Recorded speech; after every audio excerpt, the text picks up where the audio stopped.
প্রিয় বন্ধুরা, আজ তোমাদের সাথে আলোচনা করব তোমরা যারা সেকেন্ড সেমিস্টারে পড়ছো পলিটিক্যাল সায়েন্স অনার্স নিয়ে এবং 2024 সালে তোমরা পরীক্ষা দেবে, তোমাদের যে এসিসি 2 পেপারটা রয়েছে, আন্ডারস্ট্যান্ডিং দ্য লিগাল স্টেটমেন্ট অনার্সের পলিটিক্যাল সায়েন্সের, তো তার সাজেশন নিয়ে আলোচনা করব।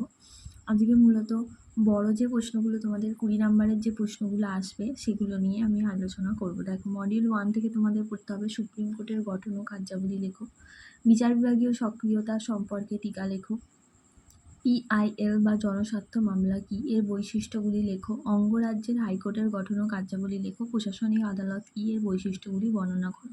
এগুলো তোমরা ভালো করে পড়বে আর এক্সট্রা কিছু প্রশ্ন তোমরা পড়ে রাখবে। মডিউল 1 থেকে এক্সট্রা তোমরা বড় প্রশ্ন যেগুলো পড়ে রাখবে সেগুলো হলো জনস্বার্থ মামলা দায়ের করার প্রক্রিয়াটি সম্পর্কে লেখো, ভারতে প্রশাসনিক ট্রাইব্যুনাল সম্পর্কে লেখো, ভারতে কেন্দ্র এবং রাজ্যে প্রশাসনিক ট্রাইব্যুনাল সম্পর্কে বিস্তারিত আলোচনা করো। এই দুটো তোমরা এক্সট্রা পড়ে রাখবে। মডিউল 2 থেকে দেখো তোমাদের যে বড় প্রশ্নগুলো পড়তে হবে, লোক আদালত কী, লোক আদালতের উপযোগিতা লেখো, লোক আদালতের গঠন ও কার্যাবলী সম্পর্কে ধারণা দাও, 1950 ও 1951 সালের জনপ্রতিনিধিত্বমূলক আইন সম্পর্কে বর্ণনা দাও।